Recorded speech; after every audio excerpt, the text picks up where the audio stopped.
now, without LeBron, Lakers are struggling.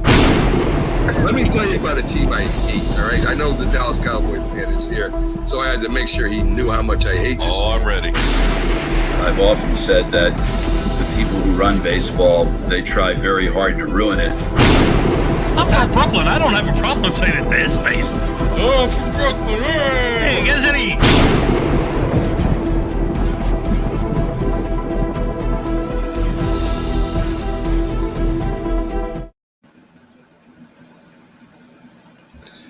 This is a presentation of Northeast Streaming Sports.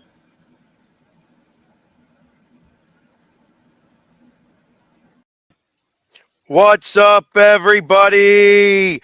TGIF to everybody out there. We are coast to coast. I am your host, Pags. My co-host, Bo, is next to me. Next to him, it will kind of look like it was Russell Wilson, but it's not really Russell Wilson. It will be, it will be McLovin Gino. here shortly. And was it Gino? It was Gino, yeah. I couldn't tell. Can't tell the difference when the helmet's on. No, it's because I got Hawk Talk right after this, so was working on some stuff. Understood. Anyways, happy Friday to everybody. It might be a holiday where you're at, or at least your kids have the holiday off because there is no school today. So at least for around here, there's no school. Do you guys have school today? Your kids I have no school? idea. I don't have kids. Oh, that's lucky you. Congratulations. I get to travel whenever I want to because I don't have children. That's right. Well, everybody else who does have kids, likely they are having a holiday day where the kids are at home. So, Chris, to be honest, I haven't heard any updates, and I haven't really been listening either. I just, after that was done, we'll get all those updates. I'll update everybody on Monday for that type of stuff. If you can probably watch CNN, they're talking about it there or what have you. But we were going to try to keep it on a positive note today. We are having a positive Friday day. A little bit later, we're actually going to have a race car driver who drives in the Arco series coming on with us. His name is Art Seeger, and he has team ASR. He'll be able to explain all of that later and then probably talk to you, Bo, because I'm going to ask stupid questions like about drafting and stuff like that. I just don't know, but he's actually going to be really good to talk to. And you guys would probably have really interesting conversation on what it takes. Cause he's not full, like high price funded. Yeah. And neither was I. So he's made it further than I did. Yeah, I mean, he's like I said, when I called him today, the first thing that he says was, I wasn't able to get anything for Daytona. I says, well, interestingly enough, I'm calling to, get you to come on to my show to talk about Daytona because, you're going to know a lot more than I am. So, but he is somebody who has raced at Daytona. Oh, that's cool. So there's going to be definitely some good stories to hear from that, as long as Jay can keep his mouth shut for a few minutes and let the guy talk. That'll be interesting. Huh? Did you send him the wrong link? Yesterday's link? Yeah, I doubt that. So I think that he'll be here. I kind of feel like it'll be interesting. It'll give him a good thing because let me tell you, Art knows how to talk as well. Art is definitely cool. into art. All right. So, but anyways, let's get to the stories of the day, even though there's not many. Let's go ahead and start with the one that you had mentioned, because I didn't even look at that one. Yeah, so Caitlin Clark sets the all-time scoring record for women in NCAA basketball. And, of course, she is not that far behind setting the all-time NCAA record, just period, men's and women's. I'm not exactly sure how far back she is. I want to say it's roughly about 120 points, something like that. But, she set the women's record with a 49-point day. So, I mean, that's something that could fall relatively soon. Gotcha. Well, like I said, you said she hit for 49 points, and they're talking about 120 for the all-time record and such. Do they count when it gets into March Madness and stuff like that? I guess they count every game that you play I feel like As they'd long have as to, it's, right? that's what I would think so too. Like it's just that's the all-time score, and she plays for Iowa, Yeah. right? It's Yeah. see, look at me, knowing a little bit. I do know a little bit. Uh, and when I think of women's basketball, there are a few names that actually come to mind specifically, Sure. and it's and they mostly deal with coaches. Okay. Obviously Pat Summit was an amazing coach for a long, long time. And I think of Gino Barberi. Is that his name? That I don't know. He's the coach of Connecticut right Okay. now. He's the one that seems to win all the time now too. And then I think of the woman with LSU. I couldn't even tell you her name, but she Oh yeah. wears flamboyant Yep. stuff, you know, and she plays in Iowa. So it's got to be kind of fairly interesting because I obviously with her playing on that team, she has elevated that team to legendary status in comparison because No most of doubt. the times you see the same teams when like it's always Connecticut. It was always uh was it I guess it wasn't Georgia. It was some other, but I like Connecticut's the team that always comes to mind. The female Huskies are always winning the national championship. Now Yep. LSU has been in that mix. I remember the girl last year pointing to the ring and Yep. kind of taunting her the entire game, which was interesting to me because you don't really see women doing that. So I kind of dug that. I was like, all right, that's awesome. You know what I mean? You're Well, taunting a and little. it was funny because Caitlin Clark did that. That like I think the series or the game before, a few games before, something like that. So it was kind of a coming back at her type of thing. Got you. So, I mean, I wasn't mad at it. No, it's like I think that there was a lot of stuff that came out about that because she was doing some trash talking, and Yep. it's like what like and I was thinking like what women can't trash talk each other Right. like that's not how I want to do that. It's like I reached out I was reached out to the other day by as funny as it said not to switch subjects but Yep. uh the Philadelphia Phantoms, which Okay. is the professional, it's the WNFC. So it's professional, fully padded football. Okay. And and I said, listen, I said, get me a jersey. I'd love to go attend a practice and actually take part in the practice. As best as I can, obviously. I'm 50 years old. These Yeah. girls are going to kick my ass.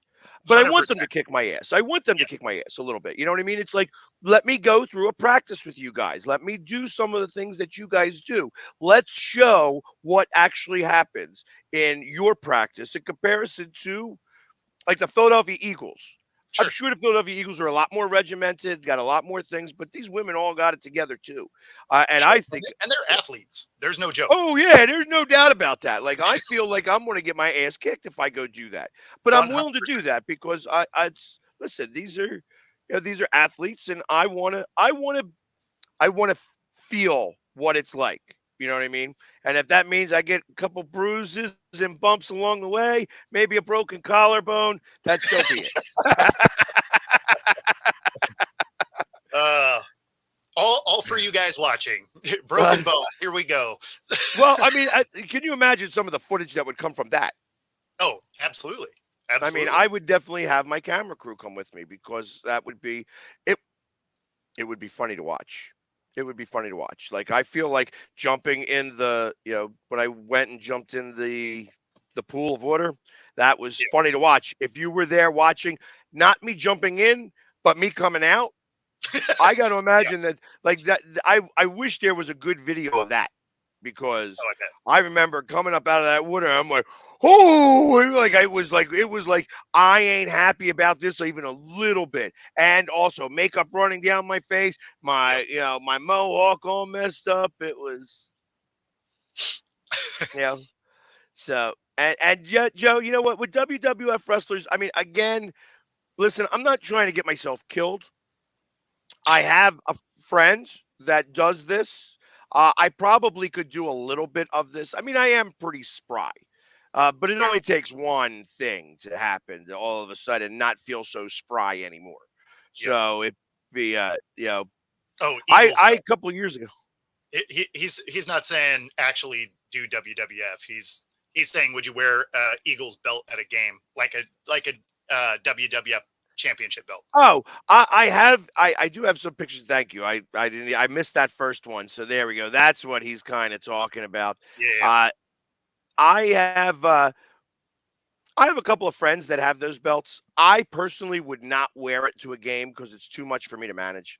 It's already a pain to do that. Like if I'm wearing shoulder pads, I don't want to have a belt over there too and stuff like that. So, uh, I but mean it seems I like mean, good. if I'm not wearing the shoulder pads or like the football gear, I would wear that around. I wouldn't mind. Just like it's yeah, I am the people's champ. I used to do that all the time to FedEx. FedEx I see all the time, and every time I do it, and he sees me with face paint, I give him the people's champ symbol and stuff like that, and do my thing.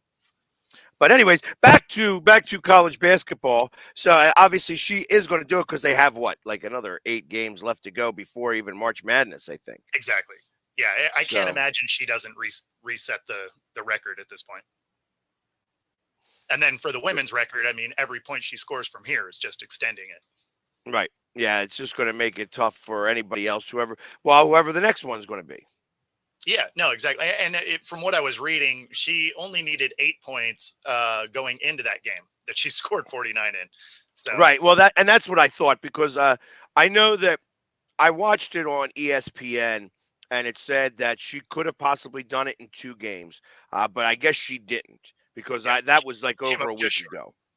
Yeah, So, and that's why she did it in 3 games and you know crushed it and crush it. Yeah, by exactly. 41 points, additional 41 points.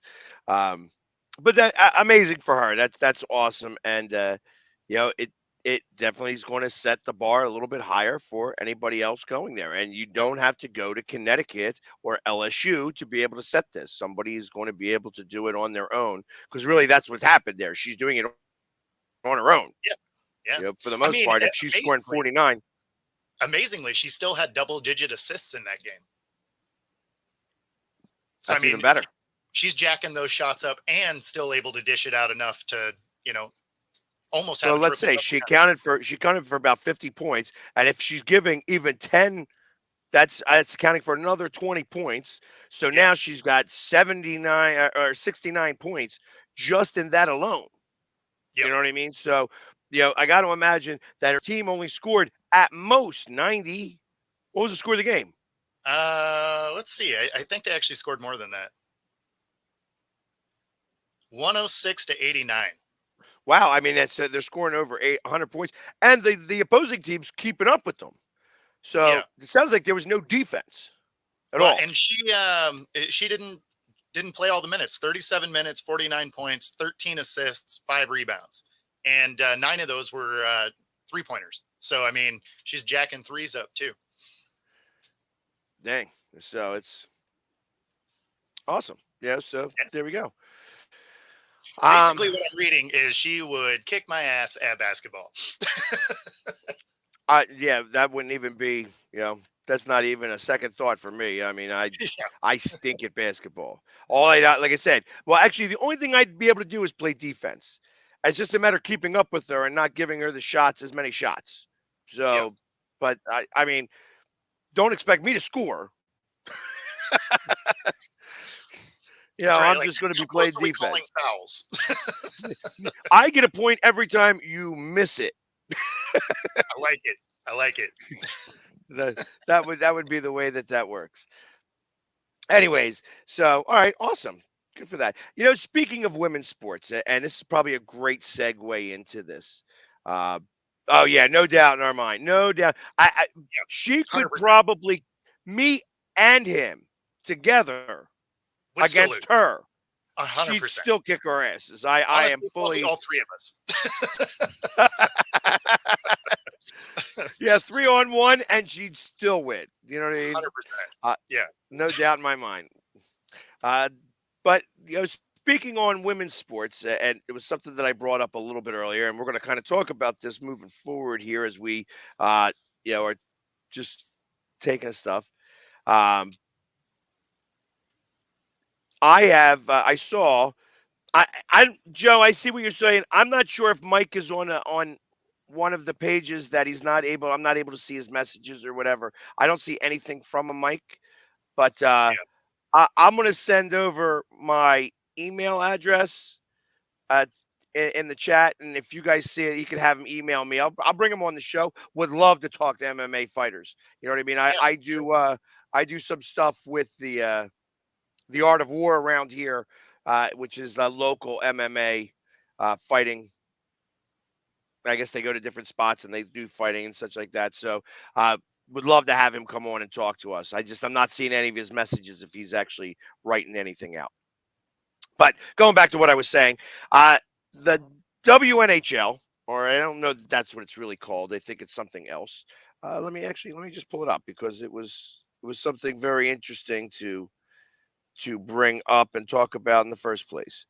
There it is. It is in the PWHL, the Professional Women's Hockey League. They have a rule that was enforced for the very first time in this past week. They have what's called in hockey. You can go shorthanded. You can be a man down and be shorthanded, and they have for the first time the jailbreak rule was in effect. So, if, for instance, if you score a shorthanded goal, that you break your player with a 2-minute penalty Penalty. Yeah, out of the so they could have box. they could have a short penalty box, really. They Correct. could be getting a 2-minute penalty and be out of there in 20 seconds or so. 20, 30 seconds if you're sending it down like that. So, Yeah. uh, right now, the Flyers, for instance, this year are first in the league on shorthanded goals. They scored their 12th shorthanded goal the other day. They may have been tied since then, but they took the lead at that point.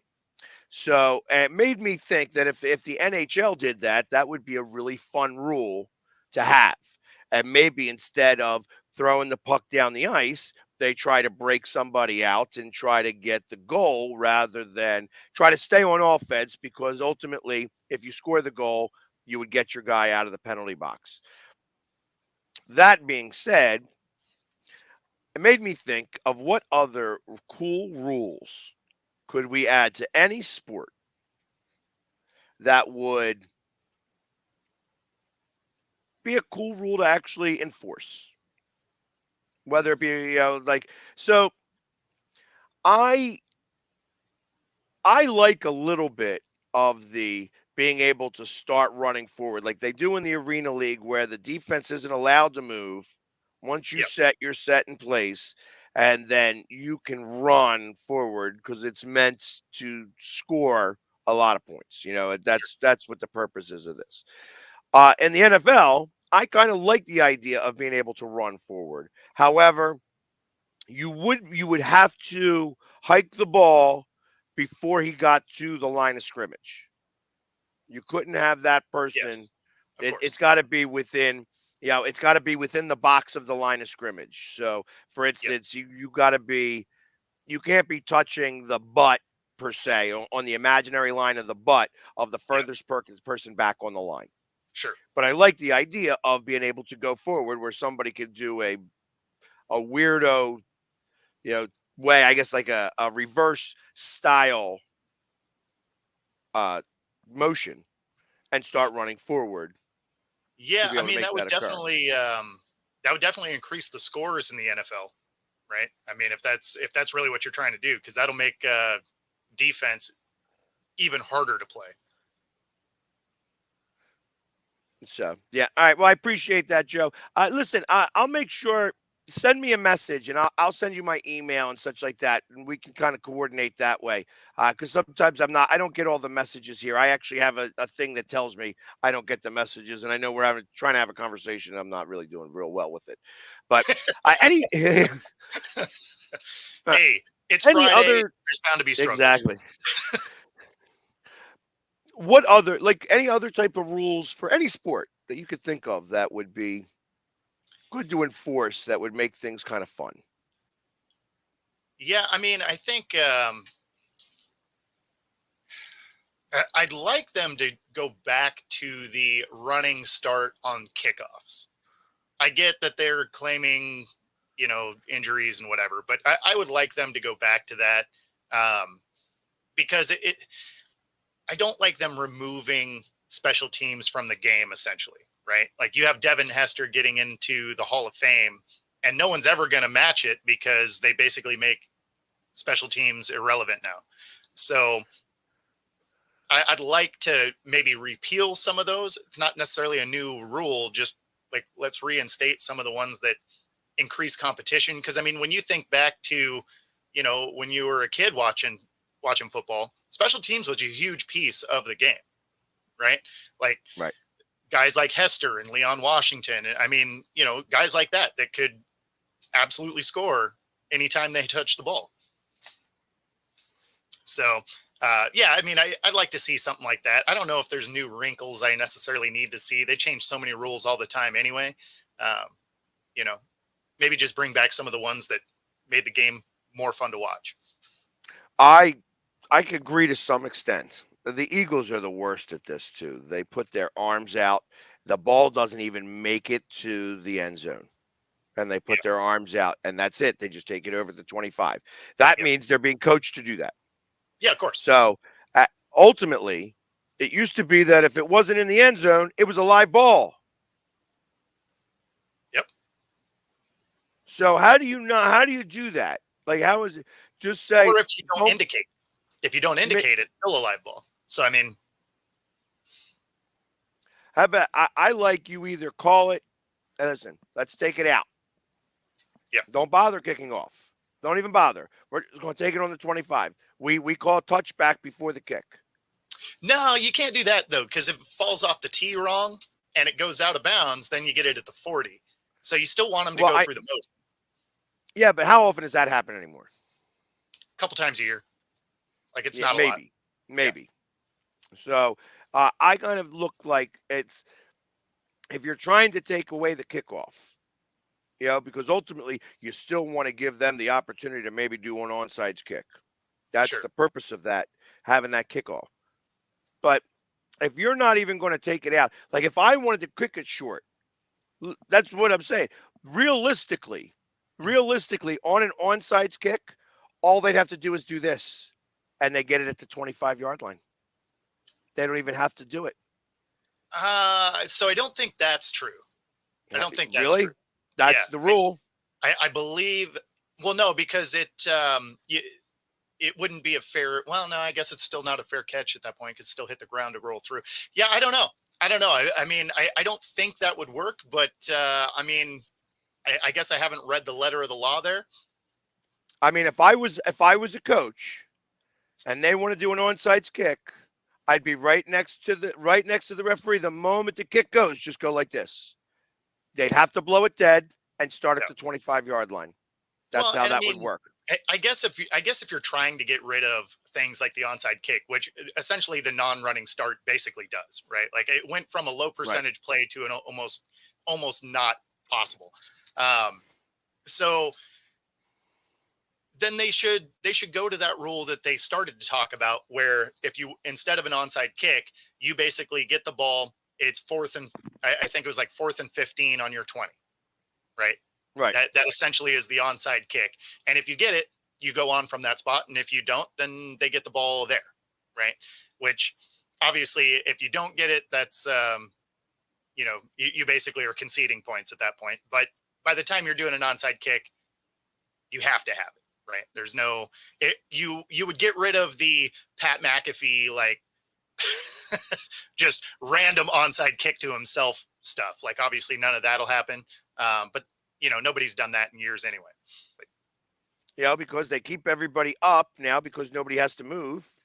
yep. And you just have one guy in the far back because ultimately it is what it is. And everybody's still going to run past you anyways. You're not chip lock.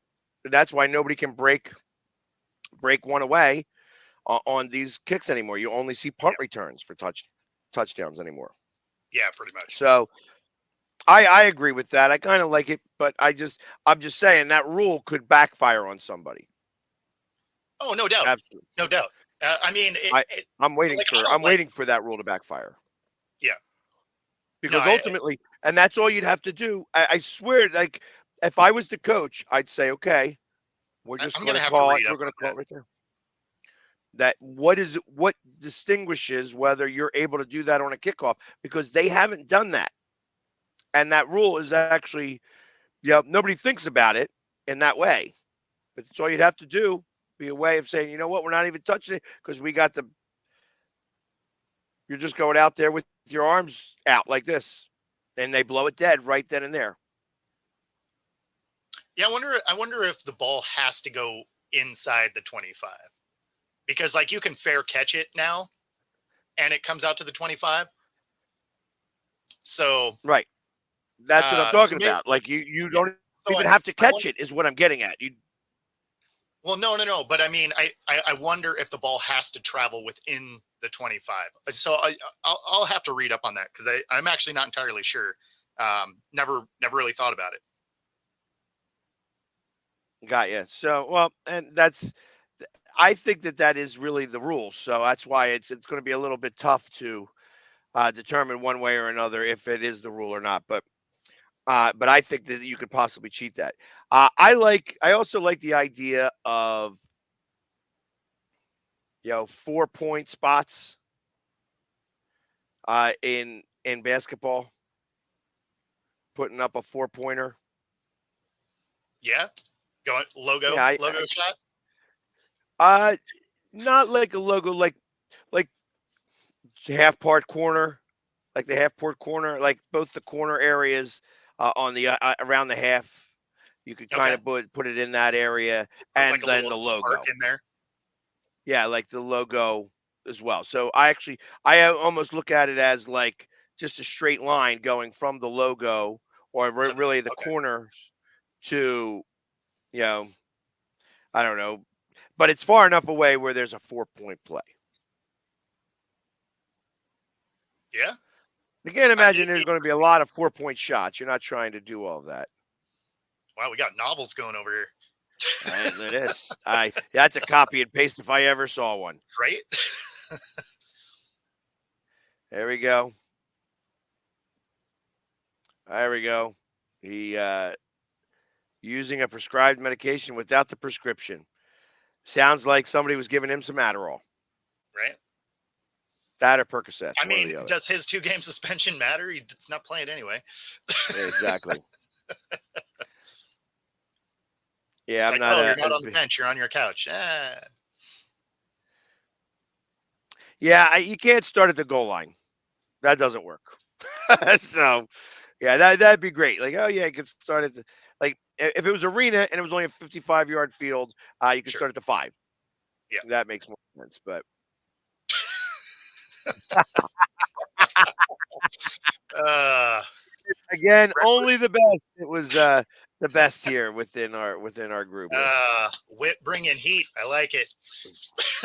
Uh, a baseball, like I think about baseball and I think about how they stopped the shift, and I wasn't a fan of that. I actually felt that if you're going to put a clock on the batter, then that clock works the same way on somebody getting back and forth from each other. So they should be able to do the shift if they want to. You know, Yeah. I'm fine with that. I'm fine with that because I mean, if you want to leave a section of the field vulnerable, good on you. And if you're a batter, learn to hit the other way. exactly. So, that's uh, but I always hear the opposite side of that all the time that they're saying, well, uh, they don't teach that anymore. Yeah. Oh, it's not my fault. These are professionals. You know what I mean? Right. It's supposed to be what it's supposed to be. So I don't know. I didn't mind the shift. I don't know if like I said, I'm trying to figure out like what rules could change in baseball in general to make So things. the one rule I like that they got, that they put in was the limitation of the amount of times you can check a runner because now we're seeing stolen bases again, which is something Yes. that kind of largely had gone away. So I like seeing that rule put in. the pitch clock, I mean, I don't know. I don't really care either way. It's not like you're trimming that much time off a game doing it. I mean, some of those pitchers did have a ridiculous amount of time between pitches. So, I mean, like in a way, I get the idea behind it, but that one I didn't care that much about. But the limiting the amount of times you can check a runner, I like that a lot because, you know, when you grew up watching guys like Ricky Henderson who stole every base, you know, if he made it to first, you're like, okay, he's getting one more for free. Yeah, he's definitely getting second and maybe third. Exactly. So I'm liking seeing that element of baseball come back. Yeah, I feel like the catchers have gotten really soft in the process. That's why I'm happy that we have Real Muto here in Philadelphia because he's actually, uh, I mean, he's a pitcher behind the plate. That's what he is. Yeah. He can throw that ball 98 miles an hour down. You know, Yep. so if he actually had any uh, ability to command that ball on a small level, it would be awesome. You know what I mean? He'd be a pitcher, but in the meantime, it's. Well, I mean, you need that guy behind the plate to gun I someone down. I absolutely disagree, Brad. You know, I initially thought that, but I disagree with that. I feel that this clock actually helped me only have to be in the ballpark for 3 hours and Yes. sometimes 3.5 hours rather than 5 and 6 hours. And I tell you, for Yep. somebody who goes to a lot of baseball games and spends a lot of time at the ballpark, I initially was not happy about it and thought that 15 seconds or 12 seconds was too quick. You Mhm. know, but I thought maybe it should increase it 3 more seconds, be like 18 and 15 or something like that. Yep. But once I got used to that, I was happy about it. I thought, the Phillies didn't get used to it right away. It was something that they resisted for a minute, but Yep. it helped. It helped tremendously in terms of getting through these games a little bit faster, which was nice.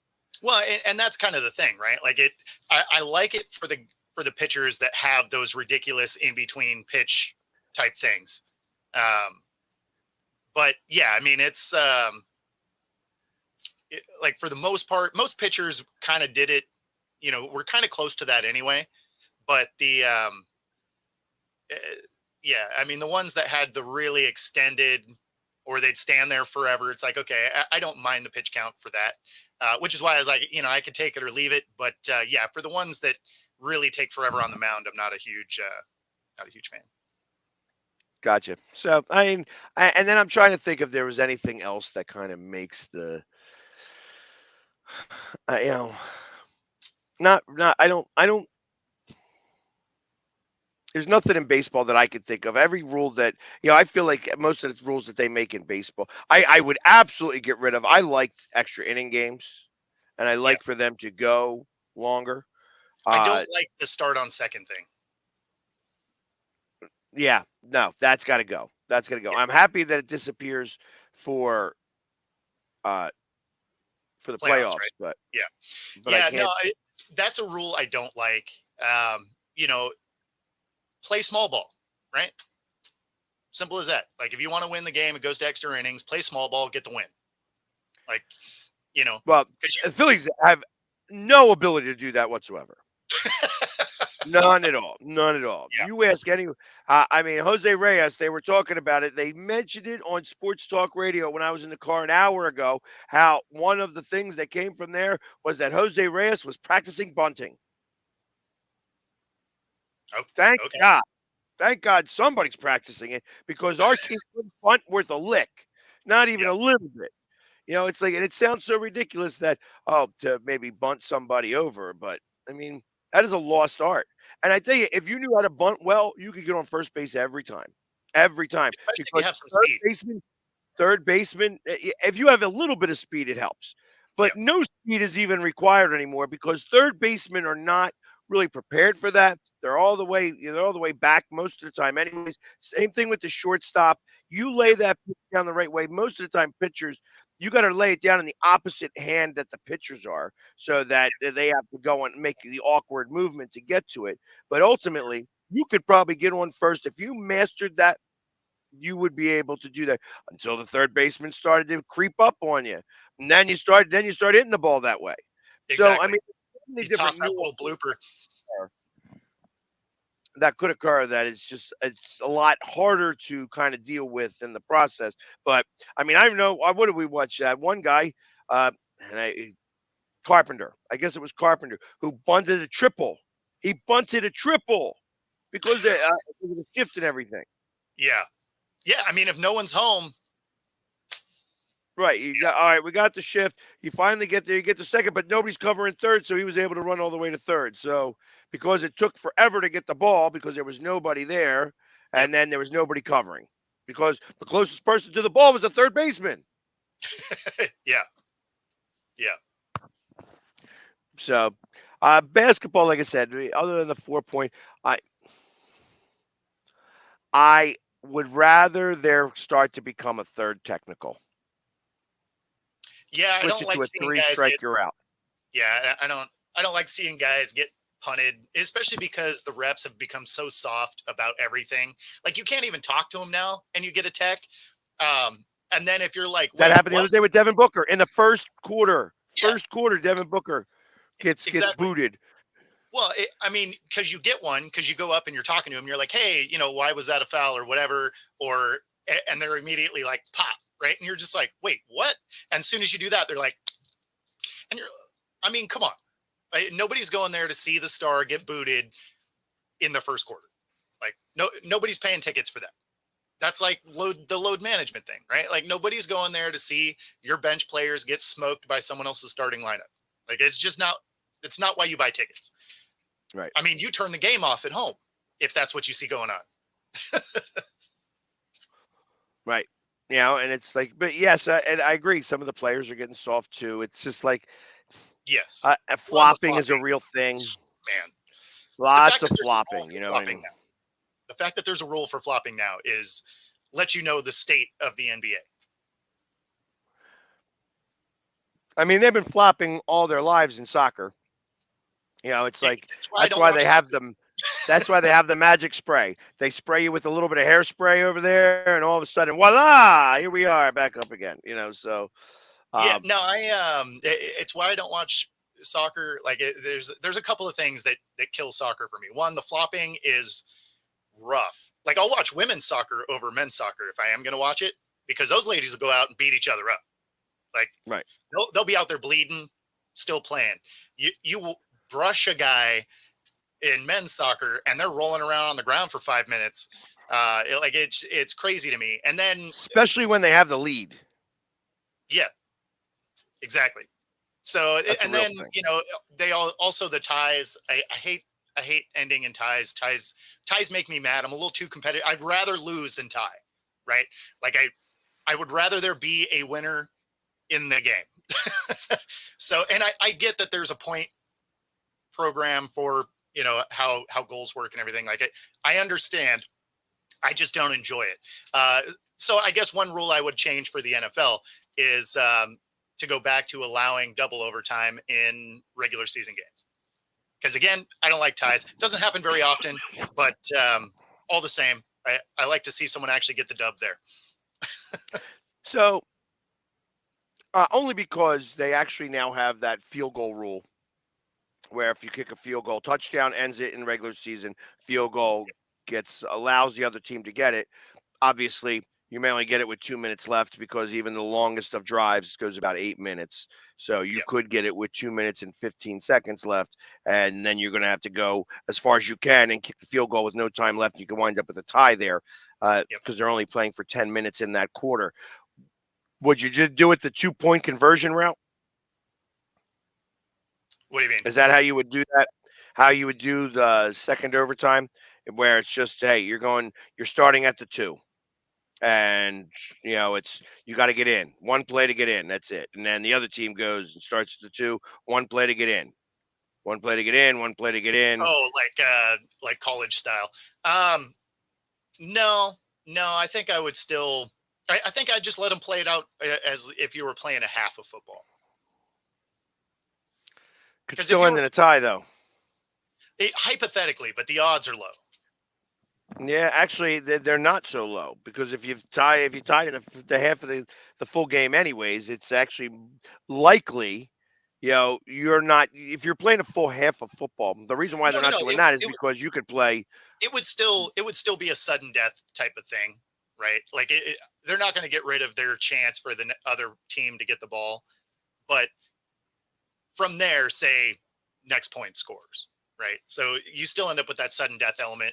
I mean, I was fine with it being sudden death to begin with because, okay, you got the ball first. So make your defense do something, right? Like get the stop. Like I didn't care about having a sudden death in football. I was just like, okay, well, yeah, make your defense go get a stop.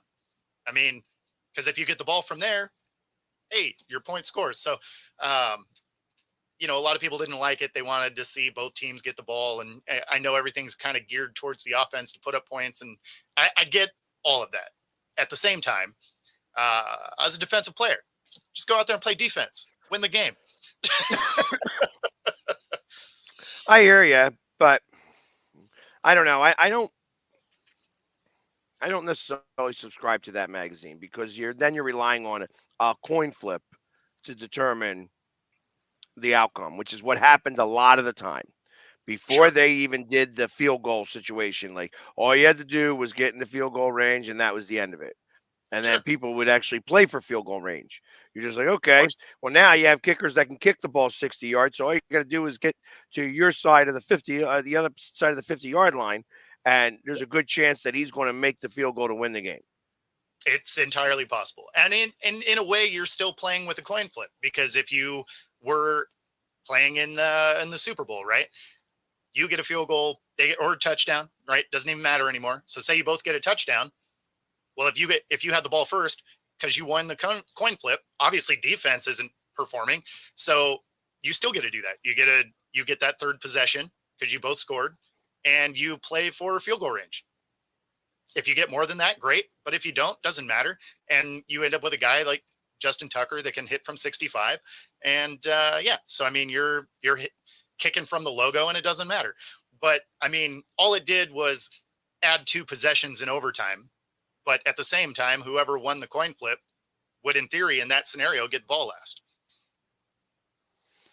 Well, we're learning that now through all different types of social media because that video that came out saying that, hey, we want them to have the ball, we want them to have the ball, and them saying we want the ball. Yeah. So, uh, Well, they were it confident they'd get a touchdown, right? And potentially stop. And honestly, they almost stopped him anyway, right? If it wasn't for a holding call, they would have went 3 and out anyway. So, right, you know, right, which is a different scenario. But ultimately, yes, once you score, like it says, once you score that point, you immediately want to get the ball last. So you're getting 3 points in. Oh, I'm definitely getting the ball. Even if they scored a touchdown, had they scored a touchdown, then it's sudden death. yep, It's I don't know. I find it odd. I kind of like how college does it a little better. okay, Hey, you're going to start at the 40 and work your way down. Well, in college they start at the 35. So yep, you hear it's like you could start at the 50 or at the 40 sure. and work your way down. And you can't use a kicker. You're not kicking field goals. Let's just take Yeah. that out of the game. Well, So, you'd have to. uh, You'd have to take that out because otherwise you could be blasting kicks from 35 all day. I right. mean, Or I can hit just from make it. 35. I don't know. If you think you can kick a 45-yard field goal, is what you're saying? I have. I don't think I could today. I could probably kick a 35-yarder today. So if you were able to get 10 yards, right, I could probably still hit from 35. Okay. I mean, I know when I went to the Pro Bowl, and Sure. they let you kick a 25-yard field goal, Yep. and I was able to kick that. Yep. And actually, it looked like I would have had some to spare. Of course, if you put me in the Gronk spot, you know what I Oh, mean, I where am missed I? that one probably. It's like, hey, I'm gonna give this a shot here and try to kick. Actually, and he missed it wide. He didn't miss it short. Yeah, yeah, He yeah. No, actually, he had enough leg for it. Yeah. yeah, it was wide because he doesn't know how to kick a ball well enough. So, Well, and that's honestly where I would have been too. Like I would have had the length. I probably wouldn't have had the control because, well, I wasn't a kicker. Right. But I kind of like rather the 2 point conversion. I think that's fast. You know, Okay. it's like, okay, you got a 2 point conversion, you got a 2 point conversion, you go back and forth. You Okay. know, that gives them, and then everybody gets an opportunity. You know, if they score, you get a chance to score. If they score, you get a chance to score. You know, but obviously, whoever goes first. So, but it would go first, second, second, first. You know what I mean? I like that idea too. So it's Oh, like, alternating. Okay. right. Yeah. So it's like, all right, you got the first one, you didn't get the stop, or you both got stops. Now the team that went and got it or didn't just missed it gets a second shot at it. So that everybody holds hammer at least once if you guys are tying. Yep. So it's not just, hey, you get first, you get second, you get first, you get second, you get first, you get second, because all you got to do is hold them and then just get it in there that one time. So, Yep. but See, I'm with Paul here. I was way better at throwing the ball, so I can hit about 60 yards to a receiver. I can't throw very well. Yep. Like I could I could throw it, but it's a wobbly mess. It's ugly. I It's got you. disgusting. So, because my hands are actually too big, as funny as that sounds, to Oh, throw the okay. football. Like I mean, at least I have way too much. I don't know. There's never. I was always good at catching the ball, not throwing. You wouldn't have me Yeah, be your quarterback. You know, that's or unless I was going to hike the ball to you. I was actually pretty good at hiking the ball for a while. I got you. Yeah, So if it was ever like just a pickup game or backyard football or whatever, I was generally the quarterback in that scenario. I was an emergency quarterback on a team, but yeah, it, never wanted to be the quarterback. I always enjoyed the hitting people portion more. no, I can appreciate that. I love putting the hit on somebody than being hit. That's definitely Yeah, it's why I changed from being a receiver in high school to every level after that being defensive back. yeah. Because Because once you get a quarterback that puts you across the middle, that yeah didn't really care about you or didn't like you, and he's the one leading you into that hit.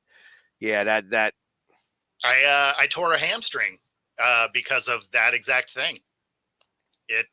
He led me into a triple coverage situation, um, and my knee passed the ear hole of my helmet the way I got hit, and I missed a good portion of that season repairing a hamstring issue.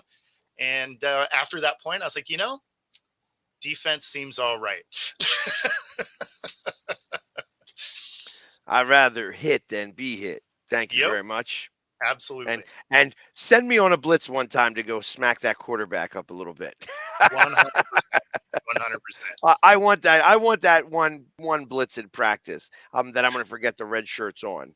So, Yeah, I'm just but I'm gonna go with the bull mentality. You attack the red, full blast. exactly. Here we go. I see red. I just go after it like a bull. You know Yeah, what I mean? It's exactly. Remember what I told you about red? Forget it. I Yep, love that movie. Such a great movie. it is. It is. That is one I watch probably every year. Yeah, yeah, absolutely. I can watch that movie at any point in the movie. Like if Oh, I of say course. that if I'm scrolling and see it, start it right there. I'm fine. I'm Yep, good. yep. That is definitely one of those. If you're just rolling through the stations, you're like, oh, there we go. That's what I'm watching.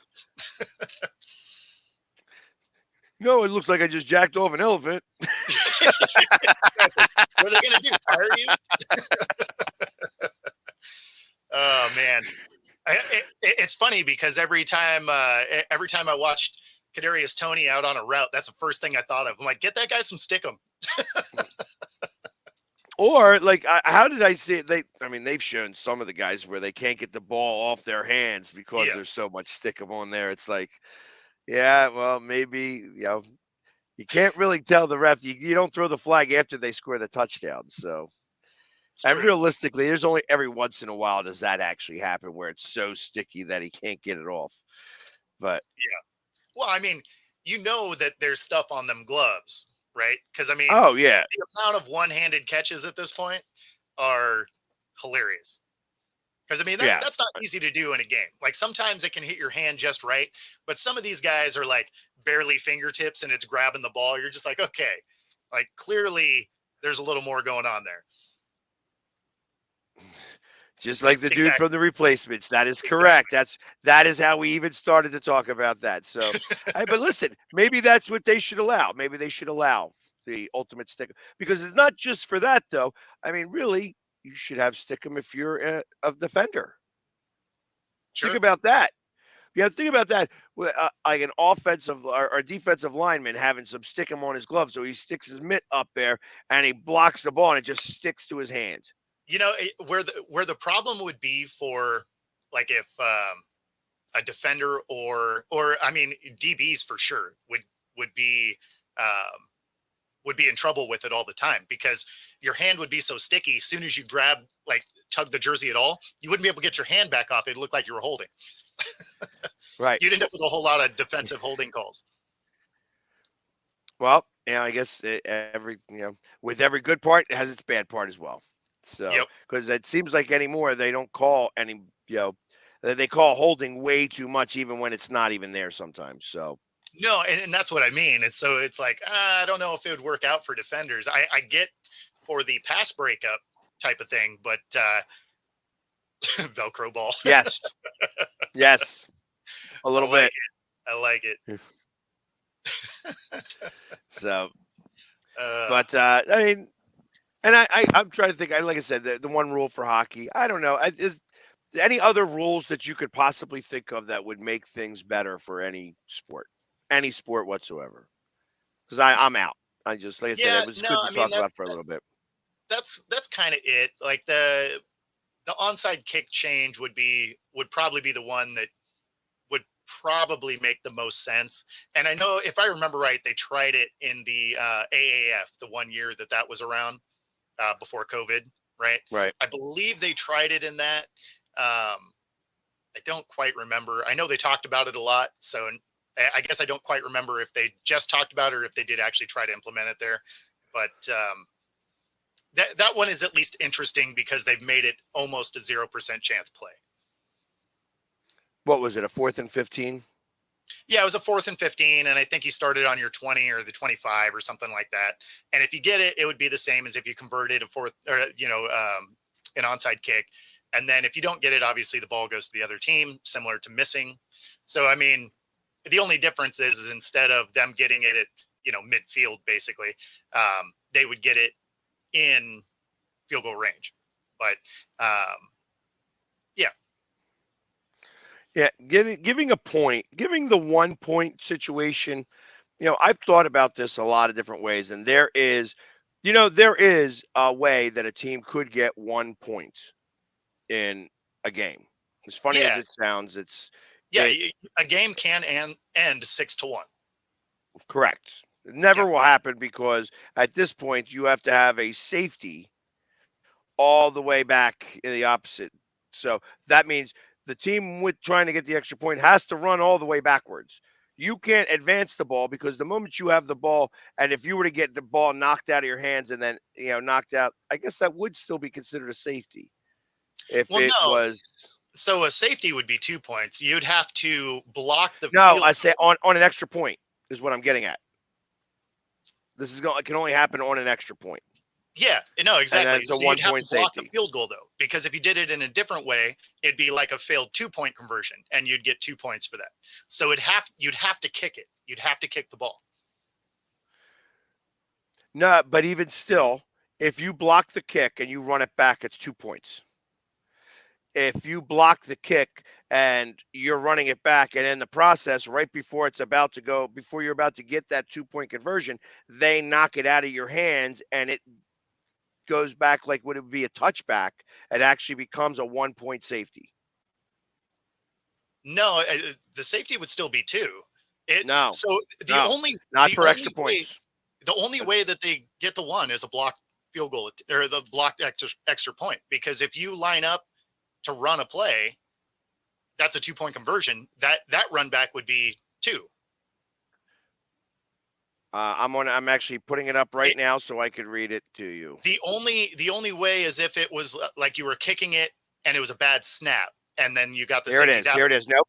That would be Here it 1 is. In point. American football, if a team attempting an extra point or 2-point conversion scores what would normally be a safety, that attempting team is awarded 1 point. This is commonly known as the conversion safety or 1-point safety. Hmm. So, Yeah, because I thought if you blocked the kick, that would be 1 point because no, you if were you block the attempting kick, 1 point. run it over the back, that's actually you converted the 2-point conversion. If it's got to be a safety, so that means somebody's running it back and they pull the what was it? He was the guy from the Dallas Cowboys who would have scored a touchdown, but BB knocked the ball out of his hands into the end zone. Oh, That okay. would be a 1-point conversion. Yeah. Or 1-point safety, I guess. Yeah. Oh, that's interesting. Yeah, it's Okay. the only way the game can end is a 6-1 game. Correct. That's the only way that could occur because everything else would be, it's and 6-1 Does will that never even ever happen? happen. I mean, the It'll 1-point never happen. safety. Yeah. Yeah, I don't know if that's ever Leon happened. Lett, Not in my that's who it was. lifetime. Leon Lett. Yeah, Oh, yeah. nobody's ever scored the 1-point safety. Okay. But for instance, if you get the ball in a regular portion of the game and you are running towards the end zone and somebody knocks it out of your hand, you had possession, you fumble into the end zone, that actually becomes a touchback and it goes to the opposite team on the 20. On an extra point, you're not in the regular plays of the game. So whether it's a 2-point conversion or a 1 point, the clock isn't going, so you're not part of regular play. So if you were to have that occur, so somebody scores a touchdown, they go for the extra point, they block the kick, they're running it back down the field, and somebody knocks it out of their hands and it becomes a touchback, they get the 1 point for that. Oh, I mean, that's wow. like there's just tons of obscure rules, right? Like the free kick field goal is a bizarre rule. Basically, if you fair catch a punt, you have the ability to kick a field goal from that spot unblocked. Right.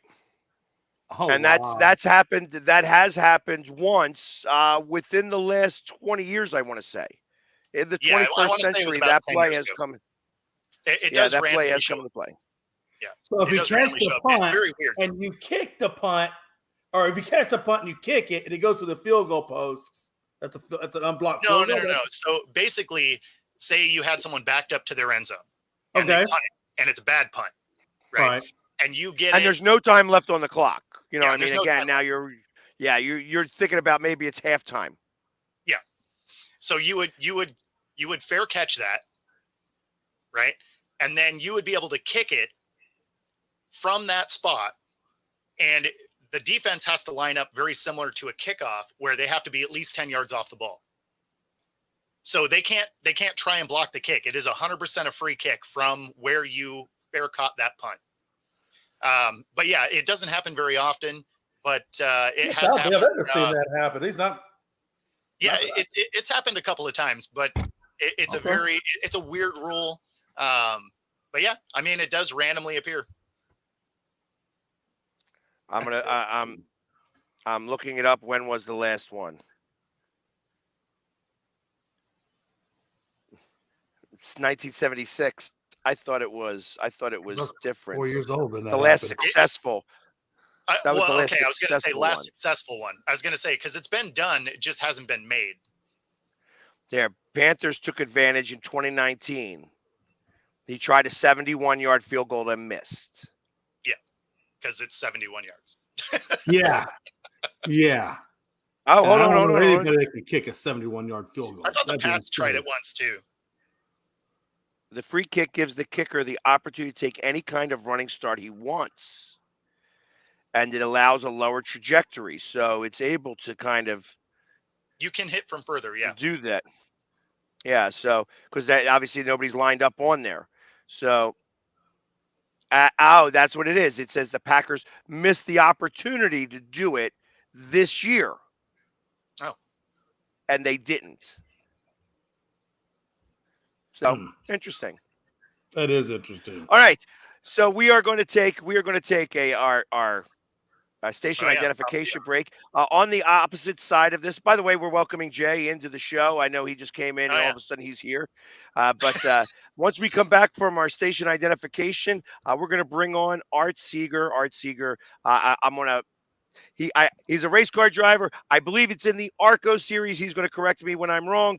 But we'll have him on right after these messages. So definitely stay tuned as you're going to find out more about the Daytona 500 than I was able to give you before this. So stay tuned. We'll be right back after these messages. I mean, you can see right now, without LeBron, Lakers are struggling. Let me tell you about a team I hate, all right? I know the Dallas Cowboy fan is here, so I had to make sure he knew how much I hate this team. I'm ready. I've often said that the people who run baseball, they try very hard to ruin it. I'm from Brooklyn. I don't have a problem saying it to his face. I'm from Brooklyn. Hey, Hey, guys, any?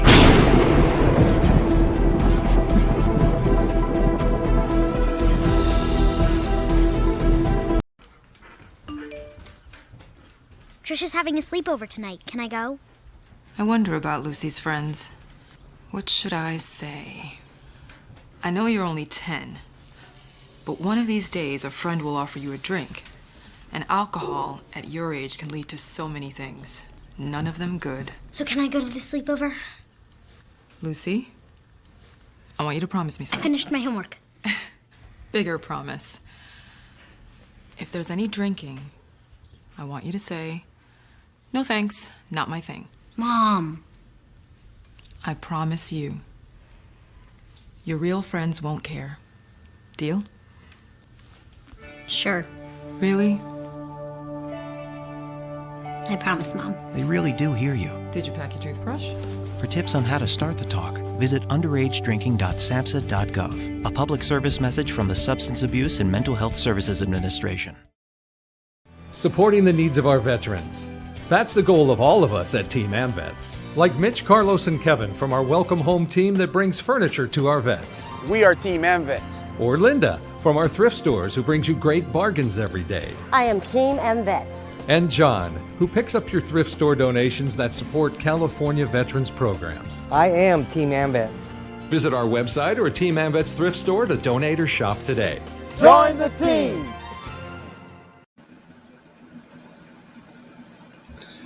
This is a presentation of Northeast Streaming Sports.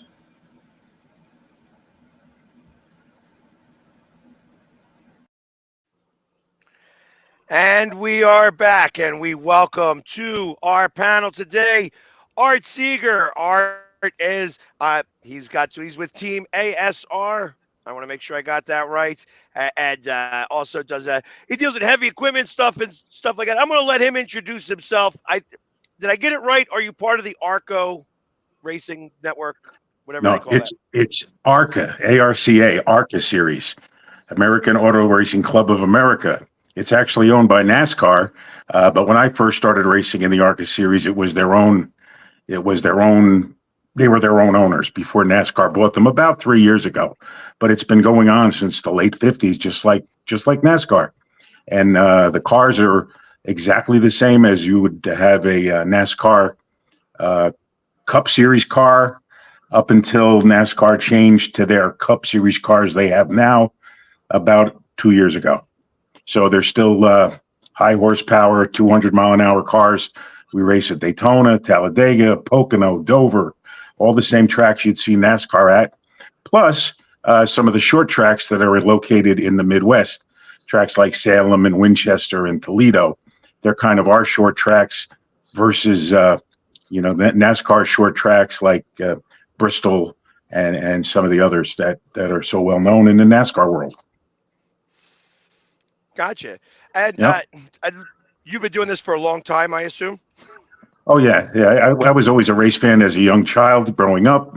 I attended my first race in 1968 in actually Trenton, New Jersey. It was a big-time racetrack there.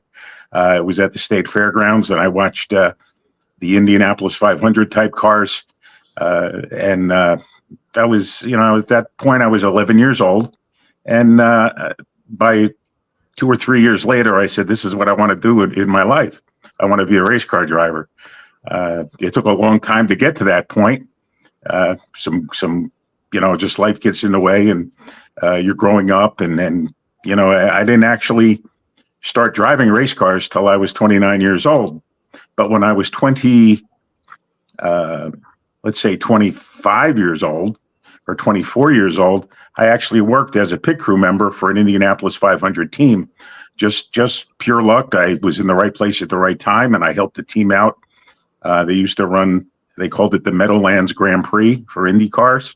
I grew up in North Jersey in West Orange, and I had a ticket to the race. And just by chance, at a mall in New Jersey, Willowbrook Mall, I came upon they had a race car on display, and the guy was with it. And I asked, how could I be involved? And lo and behold, I ended up being involved. And 6 months later, I went to the Pocono race, and I worked with one of the big time race teams, the Craco Car Stereo IndyCar team. Everybody probably knows Michael Andretti. He was one of the drivers on that team. And I ended up on the weekends flying all around the country, helping them as the guy that would help set up the pits. And I was the signboard man, which is the guy that hangs out on the outside of pit road inside the racetrack and holds up the sign for the driver to read, which they no longer have because it's too dangerous, and they have all the radios. We had radios back then too, but they weren't as reliable. So I was the signboard man. And then a few years later, I bought my first race car, and it was just for a local, Friday night, Saturday night type racing track. But the first race I was ever in, I started last, and I won on a last lap pass. And just from there, a few years later, worked my way up the ladder, and my first big time race live on ESPN was at Atlanta Motor Speedway, one of those 200-mile-an-hour tracks. And I was very competitive. I was in the top 5 with only a few laps to go. And I was one of the fastest cars on the track. Could I have won that one? Yeah, I think so. But we had a tire blowout, and that's racing, I think I ended up 15th. But that's kind of racing, if you watch it, you see how there's, you need to be very good to be competitive, but then something could happen, beyond your control. Kind of like an interception on at the Super Bowl on the 2-yard line with 18 seconds to go, and because I'm a Seahawk fan, that's how I met Jamie. That's it. And I was just going to say that obviously Bo up in the other corner is also a Seahawks fan, so he's he doesn't take fondly to that joke when I talk about how Skittles was making fun of him. Yeah. I mean, well, it was a great play. Like I can't be mad at it. It was a great play. Butler, broke on the ball. What do you do? Yeah, what do you do? I mean, I don't think it was a bad call. I just think that defended or shielded the ball a little bit, but he's a wide receiver and not really used to making those, 1 yard catch a touchdown play. That's just me talking. I played tight end in semi-pro football and tried out for a lot of pro teams, never made it though. But I did try out for Denver and the Houston Oilers and the Jets and the Patriots. I went to training camp and all that. I just never made it. But that it kind of led me to work harder at racing because that was my other goal in life. So, wow, it's interesting. You guys have a lot more in common than you guys think. Yeah, so, absolutely. But Bo, I'm gonna so obviously you're part of this, and when I spoke to you today, Art, you were talking about how you weren't able to kind of get the things together to be able to go down to Daytona this week. And my question for you is, obviously you're a self-funded team. What goes into being able to really handle a team for racing cars at your level? It's I got to imagine it takes a tremendous amount of money, along with access and things like that. Tell us a little bit about what goes into that. Well, I drive for different race teams. I haven't had to own my own race team in quite a few years, but I drive for different ARCA Series teams. I've driven in the NASCAR Bush series, Bush North series. I know, there's a lot of politics involved. You have to kind of know everybody all the way up to the top. Like I'm good friends with, all the NASCAR people, Roger Penske, all these, Richard Childress, who's the owner of a big time team. I know a lot of the crew guys, but it's just, you got to find, as a driver, you got to find opportunity. And in order to find opportunity, that's only half the battle. You need to find some funding too. As good a driver as you may be, you cannot nobody just puts you in a race car. You have to contribute financially to the cost of the racing and work your way up the ladder to prove that, you can do it at that level. But a lot of race teams, they're like, sure, you can drive our car. How much money you have? And it's a tough way. It's just different than other sports. I always liken it to, when I talk to football guys, maybe Joe Montana would have had a chance if he couldn't fly himself around the country, buy his own uniform, buy his own hotel room. Otherwise, to contribute everything he could to pay for himself to be the quarterback of the 49ers. That's kind of how racing is. I don't like it. Nobody likes it, but it's just the way it's always been. Who is your favorite race car driver all time? All time, I'd have to say Dale Earnhardt. Dale Earnhardt Sr. Him and I were not like good friends, but I got to know him. I got to work with him because of my connection with friendship with Richard Childress, who has offered me rides in his car, but again, it's how much money you got to bring me. But that's just the way it is, there's nothing, just the way it is, I'm a big fan of Earnhardt. I just like the way he drove. I like the guy I like his fierce competitive nature. Everything about the man, I really, really admired. Sure. When I was younger, AJ Foyt was my guy, back when I first started watching racing. Because AJ could drive, Indy cars, stock cars, anything there is, and I'm a fan of all types of racing, whether it's Formula One, IndyCar, drag racing, NASCAR, no matter what. Some people only like certain types of racing. The sports cars, they just had the 24 Hours of Daytona a few weeks ago. The 24-hour race for the sports cars. I watched almost the whole thing, Wow. That's a lot of watching cars go around in circles. And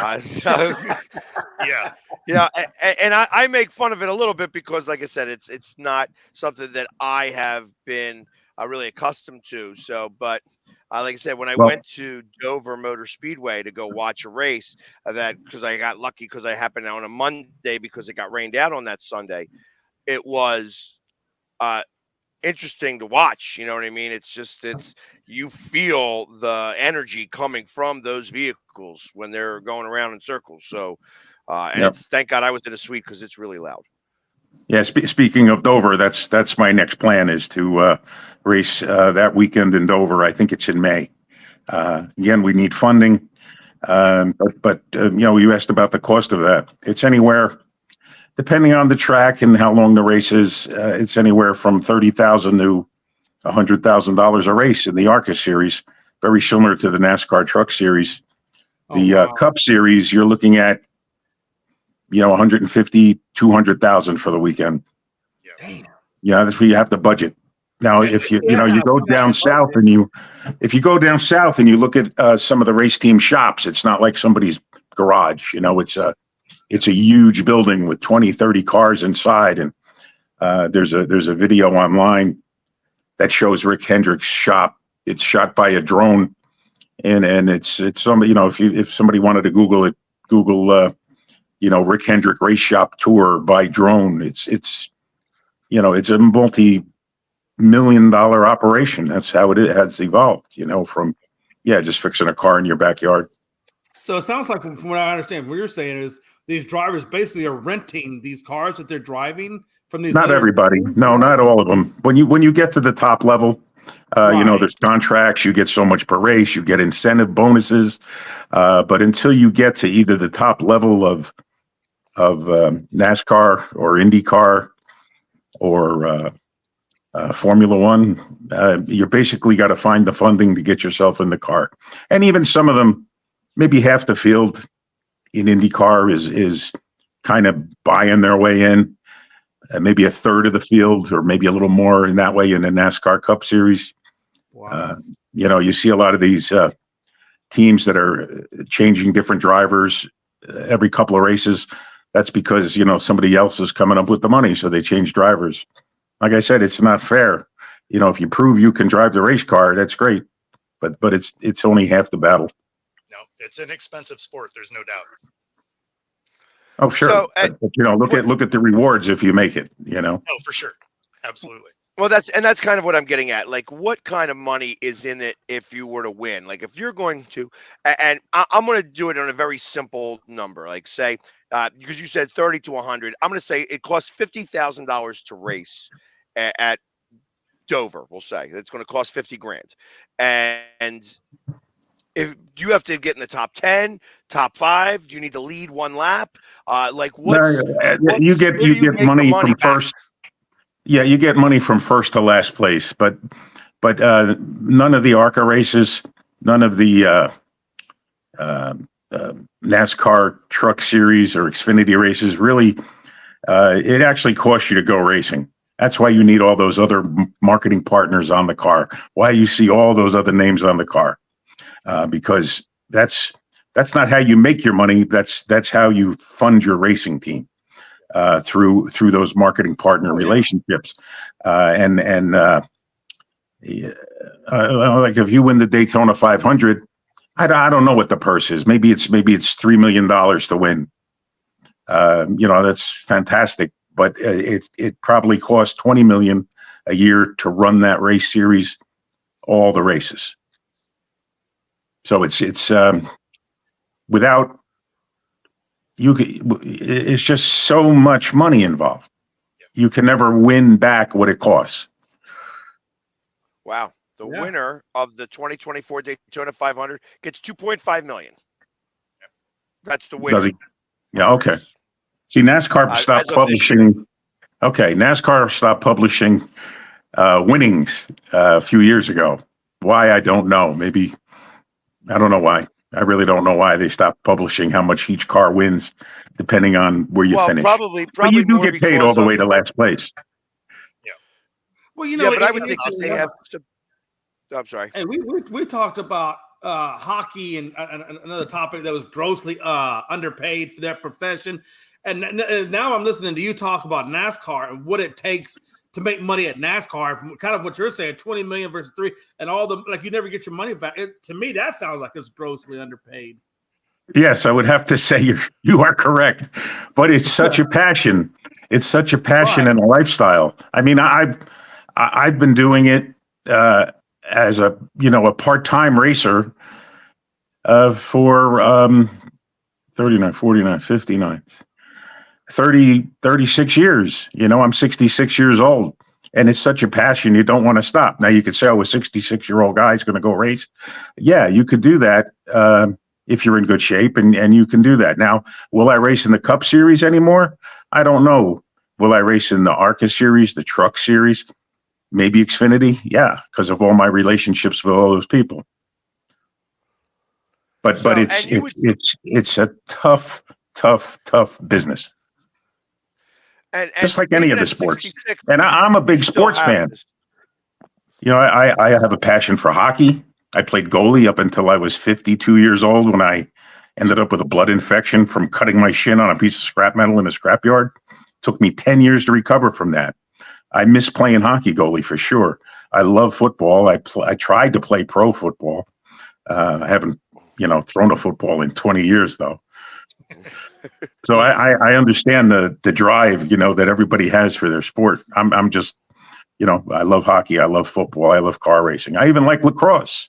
I watch those Wings, the Philadelphia Wings games on TV. I played lacrosse goalie a little bit when I was older. Love that too. Yeah, I played lacrosse goalie a few minutes ago. So where? For the Wings. When? I didn't do so well. I when he put on said that, the he pads. literally took the balls to Yeah. the chest. He wasn't catching them. Yeah, no, he was in there as a blocker. Is really Is all that on tape? Can I see that? Yep, yes, Can you I? can. I actually have Okay, the whole good. video for you. That'd be great. And how could you get me Art, involved it is- with that? Could you get me Art, involved with that? I'd like to do that. You just gotta did do like a it social practice media. session with him, right? It is widely known, Art, that Pags and Bo have thought about racing me at soapbox derby, and I told them they didn't have enough weight to hang with me. Jamie mentioned that somebody raced cars. Was that you? What's that? I was Bo. Jamie The one mentioned above, that the one somebody next to me. raced Yeah. cars. Yeah. Who was that? So I raced here in the Pacific Northwest. I did the Hornet series. That's why I said I didn't make it very far. I couldn't afford the upper level of racing. And then I was getting ready to race in the SCCA, the ITA series. Just couldn't find enough funding to. There you go. So we still have the car and everything. It's just finding the sponsors to actually pay for every weekend of racing is no joke, right? Like it. I mean, the gas alone's got to kill you. The gas, the tires. It's not. Honestly, it's not that. It's the combination of all the things, right? Because you gotta get the car there. You gotta do all of your prep. You got to pay to get into the race. All of your qualifying track days. I mean, fine tuning of the car, fixing things that inevitably break because the higher the horsepower, the more shit breaks. It just there's a lot that goes into it. Fuel alone, if that was the expense, you wouldn't care. It's everything is just a nonstop bleed of your wallet, which is why you need sponsors. Right. Now, I was lucky when I was climbing the ladder. I worked as a salesman on the road, selling first steel to machine shops, and then a salesman selling. I worked for a Caterpillar dealership, and then another company that specialized in undercarriage, which is the steel chains and rollers and sprockets for bulldozers and excavators. So I was always on the road, and I would work half a day for them and half a day for me trying to find sponsors.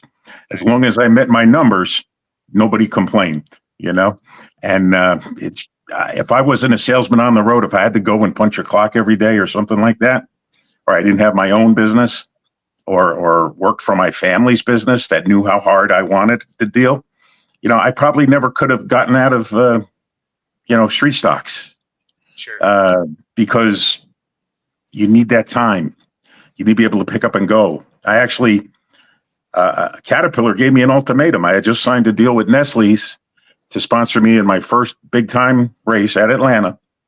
And I went to them after the race was over, and I flew back to New Jersey, and I said, Nestle's is offering me a deal, 10 race deal, $250,000 to run 10 races next year in the ARCA series. And they said to me, well, either you go to work for that, you get your deal, go racing, or work for us. You can't do both. So I had to basically quit my job to go chase racing, and my wife was not very pleased with that. We're still married though, I'm married since 1978, still married. Congratulations on that, by the way. That's good. That's a good achievement. That's a long race right there. Right there. Yes. And it's probably more expensive than the race car team. Not that my wife is very frugal, good thing. But over the years, you spend a lot of money being married. No doubt. Dude, go figure. For sure. Yep.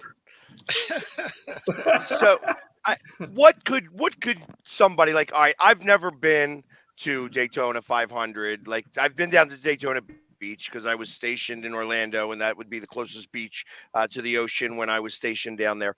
But if I was to, being somebody who's never been there before, what would I expect going down to Daytona, going to the Daytona 500 race? For the races, for the actual speed weeks and all that? First of all, you would, like you said, you wouldn't know what to expect. Most people don't. And then, walk in and you see just how big the place is. I know it's a 2.5 mile circle, but the grandstands are huge. It's not like going to, Like a football game? yeah, I want to say Veteran Stadium, but I'm dating myself for the Eagles. What do they call it Well, now? and then the Seagulls. Lincoln Or Franklin Financial. Field. Yeah, or it's just there's enough seating for 200 some thousand people, and the front row grandstands are, I couldn't tell you how high they are, but it's, I don't know, 8 stories high, and it's the full length of a mile long. And then you just see all the people and how many people are there, and then when you see the cars run, it's surreal because you'll see 40 cars, 30 cars, 20 cars, 200 miles an hour, just inches apart from each other, side by side. And then if a wreck happens, it's just like you can't believe what you're seeing. It's surreal, and it's not because I'm a fan of it. Anybody that sees it, they just can't believe it. They just can't believe what they're seeing. Their eyes are seeing. But then over time, you get used to it, and you really have to wear a heads they rent, or you have to have, really, it's like a headset that you listen to the radio broadcast of the race, so you really know what's going on. It's kind of, I kind of liken it to people that watch hockey on TV. They don't know what's going on. They don't understand what icing is. They don't understand offsides, and people don't understand racing. They see cars going around in a circle. Cars come down pit road. How did that guy pass this guy? They don't understand. How did the guy on the track, this car stayed out on the track, so how did he get the lead? It's something that you really either have to know about or learn. And the best way to learn is wear that headset and listen to the radio broadcast, because it clears, it lets you understand what you're listening to. And it's just a great time. Now they have more fan-friendly things, like they have this huge, I think it's got like 5 bars with giant TV screens in the infield, right behind pit road. They have a walkway that you could look down into the garage from up above in the grand, it's just, they've learned to do these things, to get people more involved with the sport, up close. And of course, race drivers, we always are willing to sign autographs for hours, and not like other sports where they shield them off into a back room with a curtain, and they charge whatever they charge to get an autograph. I don't really agree with that, because they're already making millions of dollars, and they're fans of that. The fan is a fan of that guy. Why do you want to charge that person $100 or $50 or whatever they charge for those autographs? It's just the way racing is. It's a little different, more fan friendly, I would say. So let me ask you this: get your opinion on how racing has changed, especially in the NASCAR level, right? Because of the rule changes, implementing the playoffs, and I'm not a big fan of when that all came together. I like watching the most consistent racer win, not a guy that was good at the last 5 tracks. So being involved in racing at that level, what did you think of that? Or the fact that, Bristol is a stage race now instead of just being Yeah, I it's become so expensive that they had to find a way to make the broadcast, let's say, more interesting. And I think that stage racing thing, I don't like it at all. You want to award points, don't just say a stage, but don't stop and have commercial breaks, because that's what I think all that's about, is just stopping so we could put in more commercials. There's already enough commercials, but they needed to have set commercial time. And as far as I don't like the stages. As far as when they changed the format to, you have to win a race to get in. And then at the end of the year, all those guys advance, everybody else is out. And then they win again. They keep going, or the guy with the most points until the end. I don't. I don't. Either way, is fine with me. I realize the traditional guy only wants it the other way, but it's just I find it's okay. I just don't like all these uh, stoppages. Like even when there is a stage break or a caution, uh, it takes maybe an extra 5 or 8 laps to line everybody up because they have to go review the tape and see where everybody was at the point of caution. And, it's just, that's not how it's kind of how it was, but they don't, it's different now where they double check, triple check themselves. And then it just extends the caution periods and everybody wants to go to sleep or change the channel, I should say.